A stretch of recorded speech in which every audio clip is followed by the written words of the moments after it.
ಇದೀಗ ಸಂಪುಟ ವಿಸ್ತರಣೆ ವಿಚಾರಕ್ಕೆ ಸಂಬಂಧಪಟ್ಟಂತೆ ಒಂದು ಬ್ರೇಕಿಂಗ್ ನ್ಯೂಸ್ ಲಭ್ಯ ಆಗ್ತಾ ಇರುವಂತದ್ದು.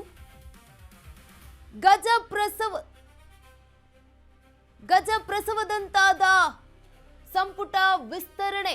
ಜಪ್ಪಯ್ಯ ಅಂದ್ರೂ ಟೈಮ್ ಕೊಡ್ತಿಲ್ಲ ರಾಹುಲ್. ದೆಹಲಿಯಲ್ಲಿಯೇ ಡಿಕೆಶಿ ಸಿದ್ದರಾಮಯ್ಯ ಠಿಕಾಣಿಯನ್ನ ಹೂಡಿದ್ದಾರೆ. ಹೈಕಮಾಂಡ್ ನಡೆಯಿಂದ ಶಾಸಕರು ಕಂಗಾಲಾಗ್ತಿದ್ದಾರೆ. ಯಾವಾಗ ಬಂದ್ರೂ ಅದೇ ರಾಗ ಅದೇ ತಾಳ. ಸಂಪುಟ ವಿಸ್ತರಣೆಗೆ ರಾಹುಲ್ ಒಪ್ಪಿಗೆ ಒಂದೇ ಬಾಕಿ ಉಳಿದಿರೋದು.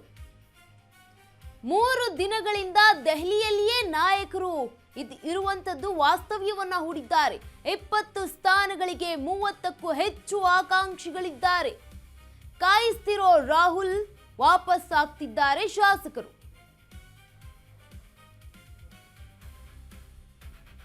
ಇನ್ನು ಗಜಪ್ರಸವದಂತಾದ ರಾಜ್ಯ ಸಂಪುಟ ವಿಸ್ತರಣೆ.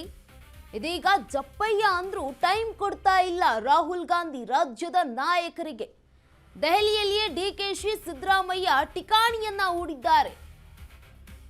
ಹೈಕಮಾಂಡ್ ನಡೆಯಿಂದ ಶಾಸಕರು ಇದೀಗ ಕಂಗಾಲಾಗ್ತಾ ಇದ್ದಾರೆ. ಯಾವಾಗ ಬಂದ್ರೂ ಅದೇ ರಾಗ ಅದೇ ತಾಳವನ್ನ ಹಾಕ್ತಾ ಇರುವಂತದ್ದು ಹೈಕಮಾಂಡ್ ಕಾಂಗ್ರೆಸ್ನಲ್ಲಿ. ಸಂಪುಟ ವಿಸ್ತರಣೆಗೆ ರಾಹುಲ್ ಗಾಂಧಿ ಒಪ್ಪಿಗೆ ಒಂದೇ ಬಾಕಿ ಉಳಿದಿರೋದು. 3 ದಿನಗಳಿಂದ ದೆಹಲಿಯಲ್ಲಿಯೇ ಬೀಡು ಬಿಟ್ಟಿದ್ದಾರೆ ರಾಜ್ಯದ ನಾಯಕರು.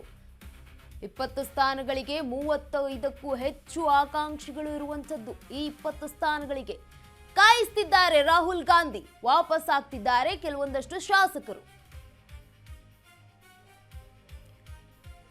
ಇನ್ನು ನೋಡಿ, ರಾಜ್ಯದ ಸಂಪುಟ ವಿಸ್ತರಣೆಗೆ ಇನ್ನೂ ಕೂಡ ಟೈಮ್ ಕೂಡಿ ಬಂದಿಲ್ಲ ಅಂತ ಕಾಣಿಸ್ತಾ ಇದೆ. ಯಾಕಂತಂದ್ರೆ ಜಪ್ಪಯ್ಯ ಅಂದ್ರೂ ರಾಜ್ಯದ ನಾಯಕರಿಗೆ ರಾಹುಲ್ ಗಾಂಧಿ ಟೈಮ್ ಅನ್ನ ಕೊಡ್ತಾ ಇಲ್ಲ.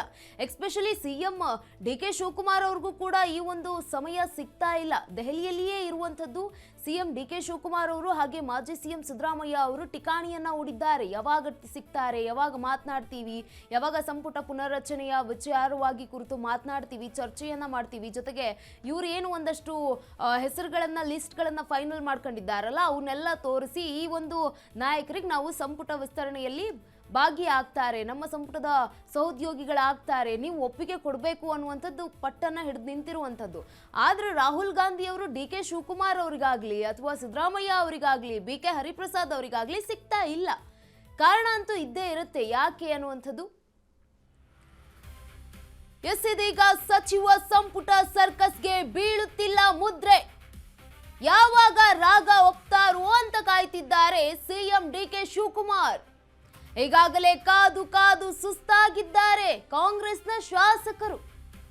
ಇಂದು ಪ್ರಮಾಣ ವಚನಕ್ಕೆ ಸಿದ್ಧತೆ ಮಾಡಿಕೊಂಡಿದ್ದ ಸಿಎಂ ಡಿಕೆ ಶಿವಕುಮಾರ್. ಆ ಆಸೆಗೆ ತಣ್ಣೀರು ಎರಚಿದ ಕಾಂಗ್ರೆಸ್ ಹೈಕಮಾಂಡ್ನ ನಾಯಕರು. ಇಂದಾದ್ರೂ ನಡೆಯುತ್ತಾ ಮೀಟಿಂಗ್ ಅಂತಿದ್ದಾರೆ ಶಾಸಕರು. ಇಂದು ಮಧ್ಯಾಹ್ನದ ವೇಳೆಗೆ ರಾಗ ಜೊತೆ ಮೀಟಿಂಗ್ ನಡೆಯುತ್ತಾ ಅನ್ನುವಂಥ ಪ್ರಶ್ನೆ ಇದೆ. ರಾಜ್ಯ ನಾಯಕರು ಕೊಟ್ಟ ಪಟ್ಟಿಗೆ ಓಕೆ ಅಂದ್ರೆ ಅದೇ ಫೈನಲ್ ಆಗತ್ತೆ. ಬಹುತೇಕ ಶುಕ್ರವಾರ ಪ್ರಮಾಣ ವಚನ ನಡೆಯುವಂತಹ ಸಾಧ್ಯತೆ ಇದೆ. ಇವತ್ತು ಓಕೆ ಅನ್ಬೇಕಲ್ಲ ಮೊದಲು. ನೆನ್ನೆಯೇ ರಾಜಭವನಕ್ಕೆ ಮಾಹಿತಿ ಕೊಟ್ಟಿದ್ದ ಸರ್ಕಾರ. ಇನ್ನು ಗಮನಿಸ್ತಾ ಹೋಗೋದಾದ್ರೆ ಸಚಿವ ಸಂಪುಟ ಸರ್ಕಸ್ಗೆ ಬೀಳುತ್ತಿಲ್ಲ ಮುದ್ರೆ. ಯಾರ್ ಮುದ್ರೆ ಅಂತಂದ್ರೆ ಒಪ್ಪಿಗೆ ಕೊಡ್ಬೇಕಾಗಿರುವಂಥದ್ದು ರಾಹುಲ್ ಗಾಂಧಿ.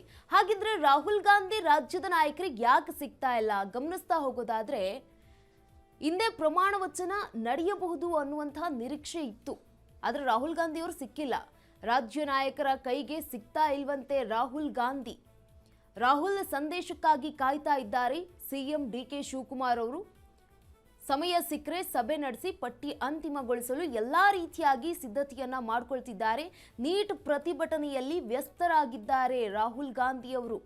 ನಿನ್ನೆ ಸಚಿವರ ಪಟ್ಟಿ ಅಂತಿಮವಾಗುವಂತಹ ನಿರೀಕ್ಷೆ ಇತ್ತಂತೆ, ಆದ್ರೆ ಆಗಿಲ್ಲ. ಇಂದು ಪ್ರಮಾಣ ವಚನ ನಡೆಯಬಹುದು ಎಂಬ ನಿರೀಕ್ಷೆ ಎಲ್ಲರಲ್ಲೂ ಕೂಡ ಇತ್ತು.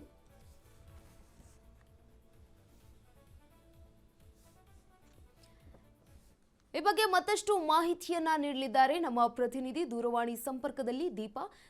ಇದೀಗ ರಾಹುಲ್ ಗಾಂಧಿ ಅವರೇ ರಾಜ್ಯದ ನಾಯಕರಿಗೆ ಸಿಗ್ತಾ ಇಲ್ಲ.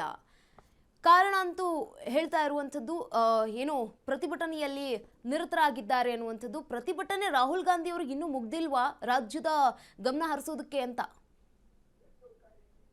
ಸದ್ಯದ ಮಟ್ಟಿಗೆ ಕ್ಯಾಬಿನೆಟ್ ವಿಸ್ತರಣೆ ಯಾವಾಗ ಆಗುತ್ತೆ ಅನ್ನುವಂತಹದ್ದನ್ನ ಜಾತಕ ಪಕ್ಷಿಗಳಂತೆ ಎಲ್ಲರೂ ಕೂಡ ಕಾಯ್ತಿದ್ದಾರೆ. ಆದ್ರೆ ರಾಹುಲ್ ಗಾಂಧಿ ಅವರ ಬೇರೆ ಬೇರೆ ಕೆಲಸಗಳ ನಡುವೆ ಇದೀಗ ಅದು ಸಾಧ್ಯ ಆಗ್ತಿಲ್ಲ ಅನ್ನುವಂತಹದ್ದು ಬಹುತೇಕವಾಗಿ ಇಂದು ಫೈನಲ್ ಆಗುತ್ತೆ ಅನ್ನುವಂತಹದ್ದು ಕೂಡ ಇದೆ. ಯಾಕಂದ್ರೆ ಮಧ್ಯಾಹ್ನದ ಮೇಲೆ ಒಂದು ಮೀಟಿಂಗ್ ನಡೆಯುತ್ತೆ. ಮೀಟಿಂಗ್ ನ ಬಳಿಕ ಈ ಒಂದು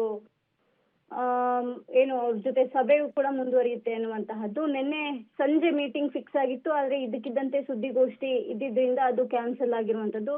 ಇವತ್ತು ಏನಾದ್ರೂ ಮೀಟಿಂಗ್ ಫೈನಲ್ ಆಗಿ ಚರ್ಚೆ ನಡೀತು ಅನ್ನುವಂತಹದ್ದಾದ್ರೆ ಬಹುತೇಕವಾಗಿ ನಾಳೆ ಪ್ರಮಾಣ ವಚನ ಸ್ವೀಕಾರ ಮಾಡುವಂತಹ ಸಾಧ್ಯತೆಗಳು ಕೂಡ ಹೆಚ್ಚಿದೆ. ಅದಕ್ಕೆ ಬೇಕಾದಂತಹ ಎಲ್ಲಾ ವ್ಯವಸ್ಥೆಗಳನ್ನು ಕೂಡ ರಾಜಭವನಕ್ಕೆ ಮಾಡಿಕೊಳ್ಳೋದಿಕ್ಕೂ ಕೂಡ ಒಂದಿಷ್ಟು ಸೂಚನೆಗಳನ್ನ ನೀಡಲಾಗಿದೆ. ಆದ್ರೆ ರಾಹುಲ್ ಗಾಂಧಿ ಅಥವಾ ಹೈಕಮಾಂಡ್ ನಾಯಕರು ರಾಜ್ಯದ ಮೇಲಿಟ್ಟಿರುವಂತಹ ಈ ಧೋರಣೆ ಏನಿದೆ ಅದು ಸಹಜವಾಗಿ ಸಿಟ್ಟನ್ನ ತರಿಸ್ತಾ ಇರೋದ್ರ ಜೊತೆಗೆ ಯಾಕೆ ಹೀಗ್ ಮಾಡ್ತಿದ್ದಾರೆ ಅನ್ನುವಂತಹ ಪ್ರಶ್ನೆಯನ್ನು ಕೂಡ ಮೂಡಿಸ್ತಿದೆ. ಒಂದು ವಿಚಾರ, ಇಲ್ಲಿ ಇರುವಂತಹ 20 ಸ್ಥಾನಗಳಿಗೆ 40-50 ಜನ ಆಕಾಂಕ್ಷಿಗಳು ಇರೋದ್ರಿಂದ ಯಾರಿಗೆ ಕೊಡೋದು ಅಥವಾ ಯಾರನ್ನ ಹೊರಗಿಡೋದು ಅನ್ನುವಂತಹ ಪ್ರಶ್ನೆ ಮೂಡಿದೆ. ಇದೆಲ್ಲದರ ಎಫೆಕ್ಟ್ ಮುಂದಿನ ಚುನಾವಣೆಗೆ ಬರುತ್ತೆ ಅನ್ನುವಂತಹ ನಿಟ್ಟಿನಲ್ಲೇ ಈ ಒಂದು ಡಿಲೇ ಆಗ್ತಿದೆಯಾ ಅನ್ನುವಂತಹ ಪ್ರಶ್ನೆಯನ್ನು ಕೂಡ ಮೂಡಿಸಿದೆ ಗಂಗಾ. ಎಸ್, ಧನ್ಯವಾದ ದೀಪಾ ತಮ್ಮೆಲ್ಲ ಮಾಹಿತಿಗಾಗಿ.